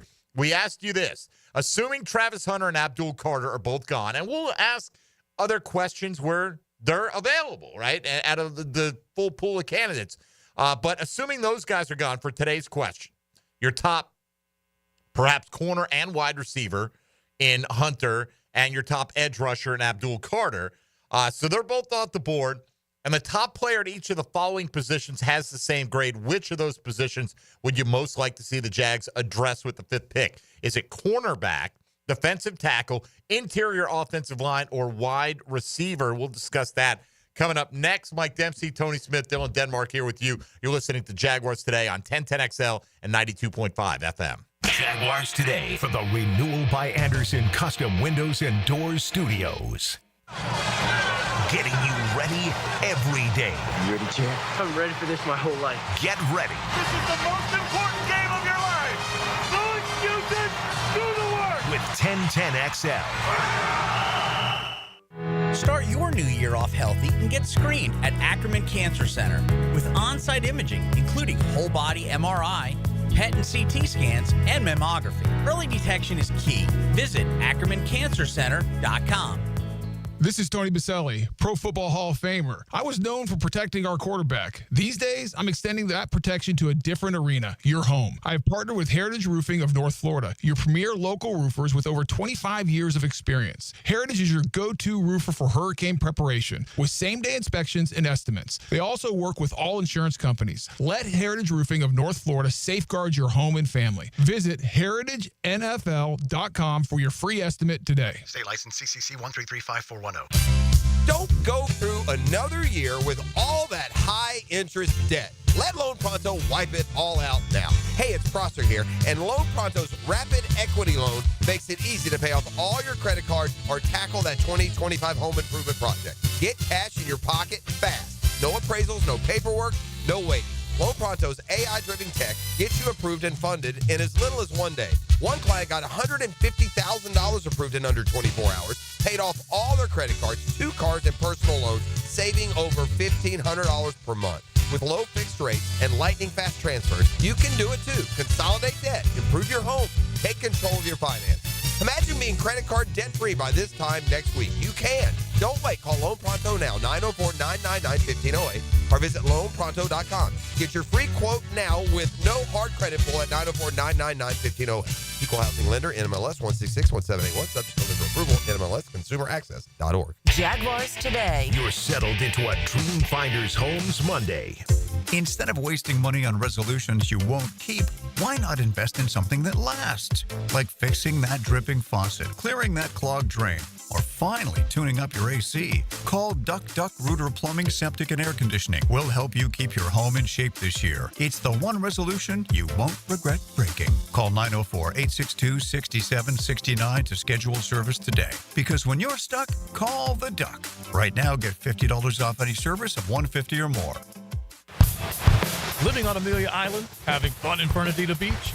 No matter what brings you to the fun, cozy town, make sure you check out the tap room at Mocama Beer Company. With a full flight of craft creations, from the Cosmico IPA to the Motor, the perfect pilsners and lagers, matching memories and some Mocama magic is what it's all about. Mocama Beer Company in Fernandina Beach, near the big water where the sun is born. And look for more Mocama craft at your local Total Wine or ABC Liquors. The 1010XL Restaurant of the Day is Barley and Pie Brewing Company in Fleming Island, Clay County's first and only craft brewery and sourdough bakery, with full table service at Barley and Pie in Fleming Island. He may have started his career somewhere else, but he found his home in Duval. Join me, Jeff Logman, for Check the Tape Tuesday on Jaguars Today. Brought to you by Jack's NapaAutoCareGroup.com.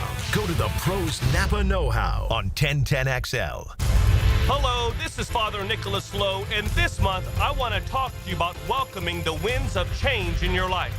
But so often, when we see the winds of change coming our way, our immediate response is to fight it. Friends, when you see things in your life changing, when the winds of change are coming your way, don't fight it, but embrace it. Recognize that God is stirring you up so that you too can soar like an eagle. For more inspiration, log on to stjohnthedivine.com. Hey, this is Bert Cannon with the First Coast YMCA. Youth sports at the Y can help nurture your future athlete's potential and experience the joy of being a kid. At the Y, we're providing a safe, clean, and fun environment with basketball, soccer, volleyball, gymnastics, elite skills training, and more. Best of all, participation in Legacy Youth Sports League is free with your family membership. Visit fcymca.org to learn all about youth sports at the Y. Joe C. for Blossman Gas. They've been providing hometown service and the comforts of propane to home and businesses since 1951. Imagine movie night spent around glowing gas fireplace logs, cookouts in the backyard with your propane grill, or laundry done faster with your gas dryer. Blossman has a wide variety of gas appliances to fit your needs. Propane delivery, gas appliances, and a full service team. Blossman Gas is your local company for everything propane. Blossman Gas, log on, blossmangas.com, and check out the Blossman difference. Attention men and women. If you would like to get your hair back, then you need to listen to some of our clients. John in Orange Park. IHRS showed me what was causing my hair loss and helped stop it. Call IHRS now at 904-777-IHRS. Find out how to grow your hair back with a free hair and scalp examination. Mike from Bay Meadows. I finally found the most experienced company who could restore my hair. Now I have hair where I had none before. Results guaranteed. Diane from Ponte Vedra. Now I have what lotions couldn't give me. Thick, beautiful hair. Find out why you're losing your hair and how to grow your hair back. Call 904-777-IHRS for a limited time free hair and scalp examination. Now my hair will grow for the rest of my life. Thanks, IHRS. Thank you, IHRS. Thanks, IHRS, for giving me my hair back. Hurry and receive a free hair and scalp examination and get 2 weeks of laser treatments for free. Call IHRS at 904-777-IHRS. That's 904-777-4477. Hair4me.com. 1010XL is presented by Farah and Farah, exclusive injury law firm of the Jacksonville Jaguars. Protecting you and your family. Call 396-5555. Jacksonville. Now, more Jaguars Today on 1010XL. All right, first mistake of the year, Tom, probably the last one coming up. Kid, guarantee it ain't the first of the year. Definitely won't be the last. Somebody pointed out correctly, Bucs were the 3 seed, would have played Philly regardless, right? And for some reason, I thought they were the 4, and that the Rams could be playing Philly if they won, but obviously that would have been playing Philadelphia regardless. So could they have beaten Philly? I think anyone could beat anybody in the postseason to some degree. If you've got a decent, healthy roster, and even teams that sometimes go in on a slide. The Houston Texans weren't exactly lighting the league on fire. No.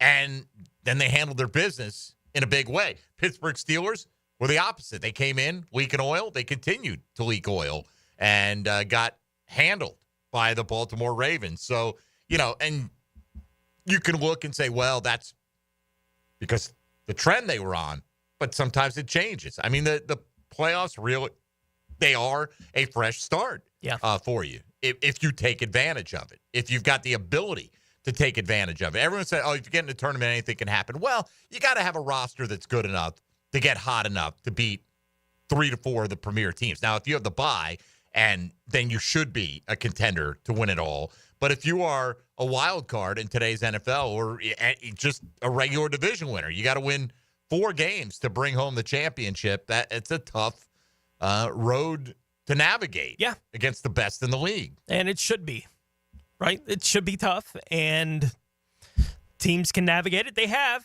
It's not like Kansas City, because they're the 1 seed, they're going to be in the Super Bowl automatically. No. It doesn't have to work that way, and it does feel like among the times that Kansas City has been having home field throughout the playoffs in the AFC, this does feel like probably the most vulnerable. They're gettable. Right? Kansas City team, but that doesn't mean they're really vulnerable, right? Like, that'll be shown out over the next couple of weeks. We'll see what that looks like for Kansas City. I think they are vulnerable. That doesn't mean they'll lose. Yeah. When you play that many one-score games, kudos to you for winning them all. Sure.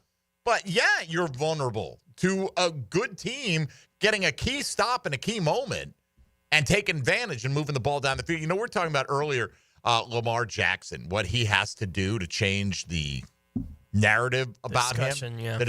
I feel like it's a little different for Josh Allen because, like, Josh Allen had that game against Kansas City where he gave the Bills the lead and then the defense let him go 2 plays in, like, 13 seconds to set up a field goal and win the game, right? And that was like Josh Allen was matching scores, did everything he could, and we haven't seen that from Lamar Jackson in that kind of a matchup. Not in that moment. And no. right, to this point. And again, Lamar Jackson's a 2-time MVP. He has nobody to apologize to, but only one team can win it all every year. And we're not talking about Lamar Jackson compared to Trevor Lawrence here. We're talking about Lamar Jackson in the company of Patrick Mahomes and Joe Burrow and the best of top the of best the league right now. So, you know, every rung you get closer to the top, the standards and the critique gets more difficult to overcome. Yeah, no doubt. Look, it's once you're in that kind of stratosphere, you're going to be compared to the other guys in that stratosphere, and that's clearly where Lamar has played himself into. So, yeah, if Baltimore isn't playing for a Super Bowl, it'll be another year of, is Lamar ever going to be able to get him to that point?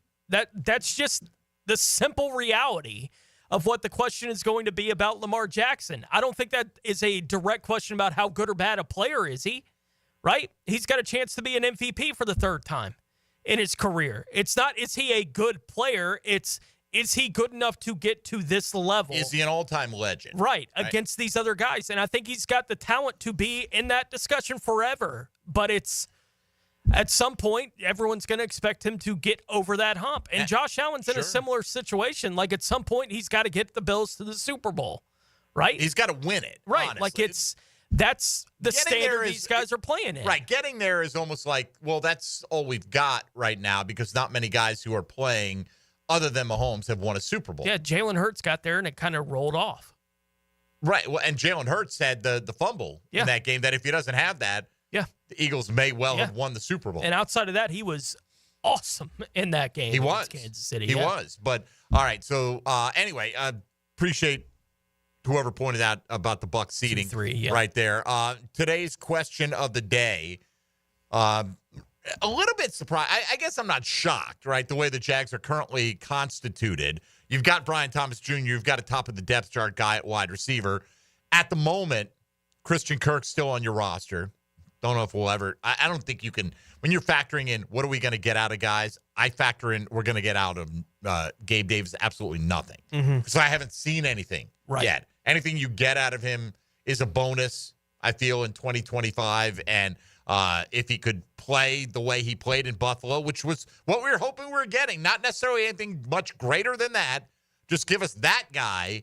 And we didn't get anything even close to that, whether it's Parker Washington to continue to develop. But if you're sitting there in the top 5, which the Jags are right now, and, a lot of people would take Travis Hunter. I thought it was interesting that Tony Pauline told us last week that he would see him more as a wide receiver, at least to begin his NFL career as opposed to a corner. But you could look at him as either position if you wanted to, and he's a special package because he can do both at a high level. So he's gone. Abdul Carter's gone. Wide receiver drawing less than 5% of the interest right here.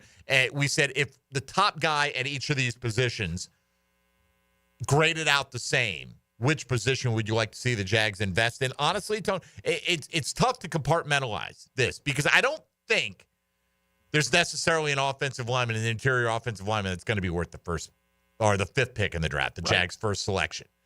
But that's not the question. The question's a hypothetical that if he were, and maybe upon further evaluation, that will be, when the dust settles, whoever's making those evaluations for the Jags, be it Trent Baalke, led, or someone else, that maybe they do have a lot more similar grades on some of these players. So for me, Trevor Lawrence talked about it. We got to be able to run the football. Well, you get the dual hit.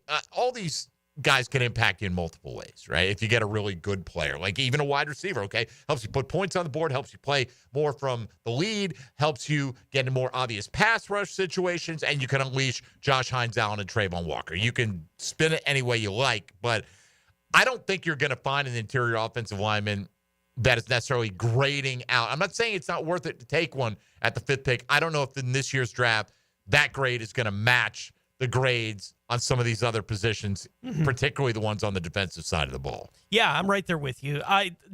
Interior offensive line would probably be fourth among those positions on that list for me, and I do think that's a positional value thing in my mind. I just can't get past that hurdle, right, in my mind. And it's not that I don't think there are interior offensive linemen that are worth top 5 picks every now and then. I'm not saying that that's what I'm thinking. And in this draft, I don't know. That's possible. Right? And especially if you're drafting a guy that's a long-term tackle that's a short-term guard for you, potentially. Like, I do think that kind of mixes it up in my mind a little bit, but I just can't get over that hurdle of interior offensive line in the top 5. And if they are evenly graded with a corner, defensive tackle, and a wide receiver in today's NFL, no, like that would be fourth on my list of priorities if the guys were all graded equally. Right, there. and that's the thing, all graded equally. You'd take Quentin Nelson, right? Yeah. But at the time, he was seen as such a cut above the typical interior offensive Everyone's lineman. a 97. Right. Yeah. Right. And he was, and everything wasn't equal then. And, he was definitely worth a top 10 pick. I look at today's latest mock from CBS Sports, and they have Will Campbell, the offensive lineman at LSU, going fourth overall. Mm-hmm. So that is not to say that there won't be people that feel like that value is there. I don't know if that's going to be the consensus, but there's been a lot of talk about that guy in particular starting his career as a guard, but having the flexibility to maybe be a tackle for you long-term, can help you short and long-term there. I don't know if I put that on the bottom of the list, but I get what you're saying from a positional value standpoint. Yeah. I'm not going to factor that much into, and we were talking with Jamal St earlier about taking the defensive tackle there. Yes, if Eric Armstead's going to play defensive tackle, he's better suited to do that. But basically, he's going to be here for one more year, right? The way the contract is structured. So I'm almost looking at him as if he doesn't factor into the conversation. It's more about what I think about the long-term developmental glide path for Mason Smith. And how do I feel about Devon Hamilton and Jordan Jefferson? Are these guys good enough to be a two-man rotation holding down one of those spots between them? For instance, I don't deny that the Jags need better defensive tackle play. On paper, I don't know if you look at the available bodies, if it's as much a need as it is at some of these other positions, but you can get yourself in a lot of trouble just simply drafting for need. I am interested in offensive tackle or offensive line, I should say, with that first pick. But like any position, you'd feel better if you could trade down a few spots, get a little bit extra on top of that, and still get that guy. That, to me, is more the ideal scenario. So maybe he's not the best fit the way I feel at number 5 right now. We'll go through the poll where the things stand at the moment. Nearly 400 votes on that this morning. And again, if they're all graded the same and Travis Hunter and Abdul Carter are off the board, are you going interior offensive line, defensive tackle, cornerback, or wide receiver? I think you can make a case for all of those guys. Mike Dempsey, Tony Smith, Dylan Denmark. You're listening to Jaguars Today on 1010XL and 92.5 FM. Hey, folks, Mike Dempsey here for Awaken 180 Weight Loss. Was your goal to lose weight this new year? If so, Are you already down a bunch of pounds? Well, you might be already if you got a head start with Awaken 180. You can lose who knows what in your first month. I lost 9.6 pounds my first week, talking about. And you're going to lose 4 to 5 pounds a week after that. So the first month of the year, you can lose a bunch and get well on your way to transforming your body under the guidelines of Awaken 180 weight loss. You're going to eat to lose weight. There's no medications involved. There's no exercise regime that you have to stick to get results. You're going to get results like 23,000 clients have over the last 10 years, over 98% satisfaction rating. How many companies can say that about anything? But Awaken 180 has that because they deliver your desired results and then they stick with you through the process. Hit your goal weight, get free coaching and support for life. Check them out online and schedule a free consultation at awaken180weightloss.com. That's Awaken 180 Weight Loss. Jaguars Today from the Renewal by Anderson Custom Windows and Doors Studios of 1010XL. Now, the Florida Gator Report on 1010XL, brought to you by San Jose Collision. The 8th-ranked Gators improved to 15-1 over the weekend, thanks to their big-time conference win on the road, defeating the Arkansas Razorbacks 71-63. Sophomore forward Alex Condon had a big night, dropping a double-double, tallying 12 points and 10 rebounds, 8 of those being defensive rebounds. The Gators get right back to it Tuesday night, welcoming the Missouri Tigers to the O-Dome. Lauren Brooks here for Terminix. Before termites attack your home or business and cause costly damage, Terminix it. Terminix stops termites in my home fast. These destructive pests may have been around for millions of years, but before they show up, so does Terminix. And their time is up. Don't live with a termite problem. I certainly wasn't going to. Terminix it. Visit Terminix.com today to schedule a free inspection online. That's TERMINIX.com. Terminix.com. If you're watching football this season, you know anything can happen. And on Hard Rock Bet, we mean anything. One fan in South Florida turned a $1 touchdown parlay into a $40,000 payday. Hard Rock Bet has parlays for days. With flex parlays, now you can even miss a few picks and still get paid. Parlays for every kind of play. Only on Hard Rock Bet. Roll with us. When your first bet or get up to $100 back in bonus bets. Payable and bonus bet up to $100, not a cash offer. Offered by the Seminole Tribe of Florida. Must be 21 plus and physically present in Florida to wager. Terms and conditions apply. Concerned about gambling? Please call 1-888-ADMIT-IT. Dreamfinders Homes Monday. Jaguars Today. Kick off the new year with a new look for your home. It's the Renewal by Anderson New Year's sales event. For a limited time, save 20% on their energy-efficient windows and patio doors, designed to keep your home comfortable all year. Plus 0 down, no payments, and 0% interest for 12 months.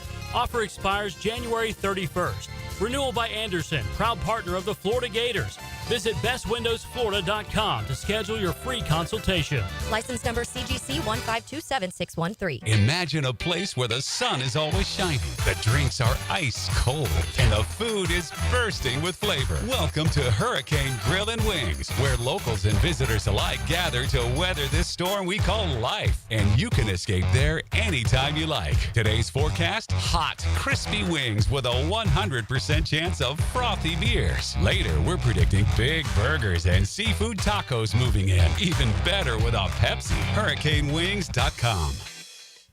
I'm Clayton Bromberg, the chairman of Underwoods. With Christmas behind us in 2025 here, the last thing you want to hear is somebody trying to sell you something. That's why at Underwoods, we'd like to just stop and say thank you to all the people that came in our stores over the last year. Whether you bought from us or not, we want to thank you for coming by and giving us the chance to help. You know, in North Florida, there are a lot of people trying to sell you jewelry. But at Underwoods, we consider it an honor for somebody to come in and just give us that chance to help. And if we do a good job, we might get a chance to serve again. Having served North Florida since 1928, all of us here understand what a customer really gives us during that visit to Underwoods, their trust. And it's up to us to do everything we can to keep it. So on behalf of everybody on the Underwood team, thanks again for coming into our stores. And we wish each of you a Happy New Year. Bowl season brings the holiday feeling. Deck the halls, deck the halls. When you play 1010XL's Ultimate Bowl Challenge, you've got the chance to win $1,000 in jewelry from Beard's Diamonds. Log on to 1010XL.com and start picking. Hi, Hi, folks. I'm Frank Frangie for Ricketts Electric. Now, any good lineup needs power. When I needed a power connection for our new Walk-Off Charities baseball park, I found the perfect partner in Ricketts Electric. You're going to love these guys, I'm telling you. The Ricketts family has been providing commercial and residential electric service for years. So call my buddy Zach Ricketts today at 904-320-5960, and you can find them on Facebook as well. You will trust them. That's Ricketts Electric, the city's best power connection. Call them today at 320-5960. AC replacement? If your AC unit is ready to go kaput, then it's time to call Florida Home AC. With over $3,000 in tax credits waiting for you on select systems, take advantage of it. Call 777-4300. Get Florida Home AC to cool you off. Make a resolution this new year to send all of your friends or family a Kuhn Flowers floral arrangement. Or how about just sending one person you love a floral arrangement? Kuhn Flowers can handle it all. 1010XL is presented by Farah & Farah, exclusive injury law firm of the Jacksonville Jaguars. Protecting you and your family. Call 396-5555. Jacksonville. Now the cool down with Donovan Air Electric and Plumbing, keeping Jack's cool since '87. It's good to have a mafia, Tony, backing you. The Jamal St mafia is out in force on social media saying, hey, excellent spot there on Jaguars Today. Hey, look, we're like this, man. We get in a rut. We got to go-to people, like, not that they're bad people. You know who we stay in the 1010XL umbrella. We bring in Demetrius Harvey a lot. We bring in John Shipley a lot. But it's nothing wrong with expanding your horizons. There are plenty of people very talented and thoughtful that cover this football team that we need to probably have on a more regular basis. So For sure. I appreciate Jamal stopping by, and the Mafia was out in force to back up their feelings about having him on. So I told him he's just going to be sick of us now, in the off season. We're going to keep hitting him up now that we found another good one here. All right, let's see. A couple of things. Gabe was hurt. Gabe Davis, he'll be way better. Let's hope. Could be. Right? I hope that's the case. Mm-hmm. Let's see. Travis Hunter, now what's for lunch? Well, sure. Travis Hunter's there at 5. I find in these mock drafts that I've started doing, and we're gonna focus on Wednesday is going to be kind of draft day around here, right? We're going to endeavor to do a fresh mock of our own every week and discuss them. And you can play along if you want. You can send us links to yours, while that show is on. If you send them now, I'm just going to lose them, okay? I'll be honest with you. But if you send them on Wednesday, we'll look at some, try to highlight one or two. You can go to profootballnetwork.com, and it's absolutely free. You just hit their mock draft simulator. Pick the Jaguars as the team you want to select for. Pick how many rounds you want to do. Pick the speed if you want to do it, instantly. It will offer you trades when you come on the clock. And I've almost felt like I'm a big trade down guy, right? Like in fantasy football I am, so I want to play fake GM. Mm-hmm. I want to be the trade down guy, accumulate 50 billion draft picks, Tony. Show you how smart I am moving around the board here. And I feel like every time I see Travis Hunter available there at 5, I'm like, dang it. Because then I feel compelled to take him, and I can't fill the stockpile with ammunition. But anyway, that's what we're going to endeavor to do for the first time, and maybe learn a little bit more, in depth about some of the players that the Jags could be targeting in later rounds, right? We're so first and second round centric because it's hard to know who's going to be available. But at least going through this process, it's going to inoculate us a little bit more to force us to learn who the players are that keep popping up. Who is this guard from West Virginia? And I keep gravitating towards in the second round. I don't know, but I'll learn. So anyway, we'll be doing that on Wednesdays. Right now, let's take a quick look around the rest of the NFL. Now, Gems Around the NFL. Brought to you by Beach's Jewelry and Pawn in Jax Beach. The New England Patriots are hiring Mike Vrabel as their next head coach. Vrabel won 3 Super Bowl championships with the Patriots as a player, was inducted into the Patriots Hall of Fame last year. Tom Pelissero reported yesterday that the Chicago Bears want to interview Notre Dame head coach Marcus Freeman for their head coaching job. Notre Dame will play Ohio State in the national championship game a week from today. The NFL wildcard weekend will wrap up tonight with the Minnesota Vikings at the Los Angeles Rams playing in Arizona at 8 o'clock tonight on ESPN. The divisional round schedule times have been set for this upcoming weekend. Houston at Kansas City on Saturday at 4:30 on ESPN and ABC. Washington at Detroit, 8 o'clock Saturday night on Fox. On Sunday, the winner of tonight's game between Minnesota and the Rams will be at Philadelphia at 3 o'clock on NBC. And Baltimore at Buffalo will cap off the divisional weekend at 6:30 on CBS. All right, thanks, Tony. Let's talk to our friend Regina real quick, then we'll get to today's poll results, at least where they stand right now, a few hours in. Regina, good morning to you. Good morning. I don't consider myself part of the mafia, but I did enjoy Jamal St. All right. I hope he does come in more. And I agree. Tom Brady wasn't a black and white analyst or a color analyst. He was a gray analyst. He was just blah. Now, I want a defensive person, a defensive. But here's the question. Who's going to be doing the scouting? It's still going to be the infrastructure that's there under Balky. And what's the time frame? I mean, a new coach has got to have some input. And what's going to be the time frame between hiring and the draft that the guy can analyze everything from, the culture we're talking about? Because I agree with Jamal. I've been saying this culture needs to find an identity. And I'll take your comments off the air. All right. There are a few things here on this. Yes, the scouting staff is the scouting staff for now, right? And that doesn't mean, whoever's making the final determination on the players, again, last year, did the guy in charge make a good move in the first round or not? Right. Yes, he did. And people say, well, he traded back. He risked losing Brian Thomas Jr. That's one way of looking at it. You can also look at it and say he knew what the teams around the Jags pick were likely to do, and he took a calculated risk, and it paid off. I'm more inclined to give Trent Baalke credit 100% for the way things went down with Brian Thomas Jr. I mean, it's okay to give someone credit and still not think they're the right man for the job going forward, okay? But there's not time to – these scouts have been evaluating film of players for months already, right? So that's the way it happens. If you were to fire Trent Baalke last week, the scouting staff would still be in place generally until the day after the NFL draft. And then you get some of your own guys in place. In terms of the timetable of a coach coming in and trying to determine his influence, there's going to be plenty of time. Even if let's push this out past the Super Bowl, okay? You hire your coach on February 15th, all right? Well, the draft's not for 2 full more months. And you can quickly get up to speed, I think, on the roster.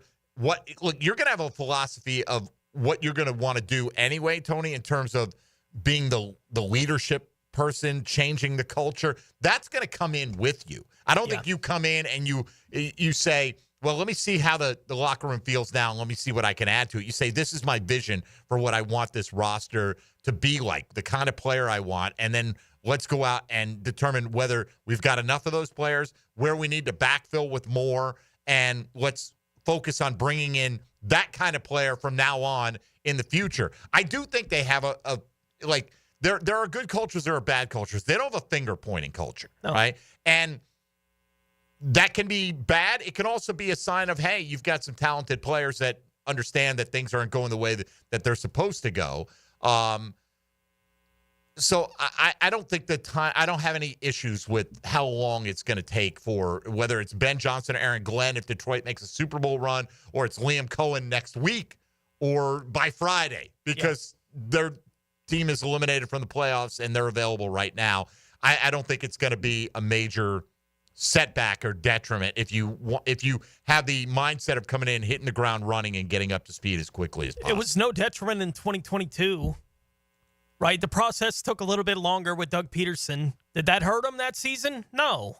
Right? They were a playoff team. They went to the divisional round of the playoffs there. Doug Peterson, his first year here in Jacksonville. So no, the timing of this, I'm not worried about that kind of thing at all at this point. It'll take as long as it takes. It's good. If it takes another 3 weeks, okay. That's not going to bother me all that much as long as you get the right guy in place. All right. Somebody asking, would Mark Brunell come with Ben Johnson? I mean, that's speculation, but, who knows? I don't know if you can guarantee that, but is it a lot more likely if it's Ben Johnson and or Aaron Glenn having worked on a similar staff with them? And it depends on what the role is, too. Mark's a quarterback's coach there. Does he want to be an offensive coordinator? That question's don't know. out there as well. So, yes, I would think that the most likely scenario for Mark Brunell to come to Jacksonville would be one as part of a Ben Johnson-led coaching staff because they work on the same side of the ball right now. Your results so far in today's poll, we've got over 400 votes in.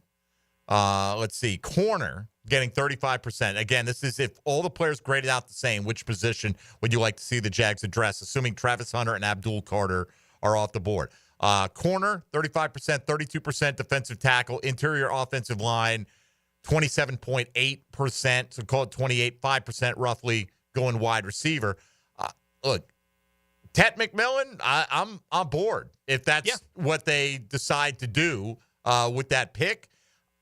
Looking at it, I would probably go corner, interior offensive line about a push for me at the top because I don't think you can ever have enough good corners. I get that they need better play on the defensive line, but if you're only getting to address one position there, I would be more willing to roll the dice on the upside of Mason Smith going into the future as being a linchpin of your success long-term. You don't have that at a lot of these other spots. Yeah, you got Jarian Jones, had a nice rookie season, but that's two. You know, I don't look at Monteric Brown as an unassailable piece of the Jaguars' future success. Yeah. When we were talking about, I would have interior offensive lineman fourth on that list, and that's the positional value thing, right? And I can't get past that in my head looking at this question. And with that in mind, for me, it would be corner, wide receiver, defensive tackle, interior offensive line. Okay. Because I do think there's just more value in today's NFL at corner and wide receiver than there are at defensive tackle and interior offensive line. It doesn't mean that there's no value at those spots, and certainly I think defensive tackle is as big a need basically as there is on the football team right now. I do not deny that for the football team. Right guard could be a massive need for this football team going into the 2025 season, but that is not bigger than, look, they have maybe the worst secondary in football this year. Why wouldn't corner top everyone's list? Oh, why wouldn't safety? Right. Like that matter, right? Like, because we didn't make it an option. Right. Like safety would be tough at 5, but I get what you're saying. All right, let's say hello to Helmets and Heels. Now, the 2-minute drill. Serviced by Cool Cats Heating and Cooling. Locally owned and operated. We're your neighbors. Find the coolest cats in town at coolcatsjacks.com. LB here with some Super Bowl 53 swag on her head right that there. was when the three of us were in Phoenix together. Oh, is that what it was? Yeah. Is that 53 we were on with Phoenix together? Yeah. Is that right? That seems like it was a lot 2014. back. It's the only Super Bowl media days I've been to. And that's 53, huh? I mean, you're looking at it. No, I know I am, but like, is that right? Like, I feel like Tony went out. We covered Super Bowl 50 in San Francisco together, and that feels like it was more recent than when we went to Phoenix. Yeah. Interesting. Yeah, I don't know why that. I didn't even know that it said 53. I just know that it's the. Well, it says the L, Phoenix one. L, and then the Super Bowl trophy and 2 eyes after. So, I guess the trophy is supposed to represent an eye. So I'm going to go with 53 on that. Yeah, is that right, Tony? Was that the one? Right, Phoenix. Something 53, 52, 50. I don't know. They all run together. Yeah, I don't know. Man, what's coming up? We've had interviews, but no, concrete movement in any direction in the Jaguar coaching front. Right. I think everyone out there in Jags fan land is still waiting for the information to drop that Trent Baalke is not going to be the general manager. I have Benjamin Albright and Albert Breer, their reports in my head. And so, yeah, I think some fans will not be satisfied no matter what until that happens. I don't know that that's going to happen, but I don't either. Every time they see a report that says that Shad is willing to listen to potentially move on from the GM, then they get more excited that it's a possibility. But yeah, we will continue to talk about that, and then also we'll chat with Kadri Ismail from up in Baltimore. We'll talk about Todd Monken as a head coach, and then we'll also chat with John Kincaid from up in Philadelphia and talk about Saquon Barkley. Obviously, we'll talk about A.J. Brown reading his book, but mainly we'll also talk about Kellen Moore as a head coach as well. The missile, Kadri Ismail. Did he have a better career than his brother Rocket in the pros? I'm talking about. Might have, yeah. What's interesting is he told us, and I forget what month this was, but in the off season, so maybe like July, August, that he believed Ronald Darby was playing at such a high level there that he was going to come down here and continue balling out. And I was excited about Darby. He looked fantastic in the preseason, I thought. And he has thrived as a press man corner. And did they always ask him to do that? It's part, again, show me the first defensive coordinator hire that says we're not going to attack, and I will be surprised if it ever happens. Yeah, honestly. Robert Saleh interviewing tomorrow, obviously for the head coaching position, but could he be the defensive coordinator? I think that's what is high on a lot of people's wish list, right? Ben Johnson, Robert Saleh, Mark Brunell, some role, and we'll figure out the rest. That's right. Super Bowl. Keep Heath Farwell because we like him, but at least for now. And all right, LB, have a great show. Thanks so much. Coming up, Helmets and Heels for the next couple of hours. Tomorrow, Jeff Logman will be back. Our final kind of wrap up the season, check the tape Tuesday edition. So on-field stuff, off-field stuff, it's all fair game with Jeff. Tomorrow, we'll focus heavily on the draft on Wednesday with our first of our own 7-round mock drafts that we will break out and share with you. Chad Ryder from NFL.com will join us that day as well. All right, thanks again to Jamal St. for joining us. For Tony and Dylan, I'm Mike Dempsey. We appreciate you listening to Jaguars Today. Back again tomorrow from 10 to noon here on 1010XL and 92.5 FM.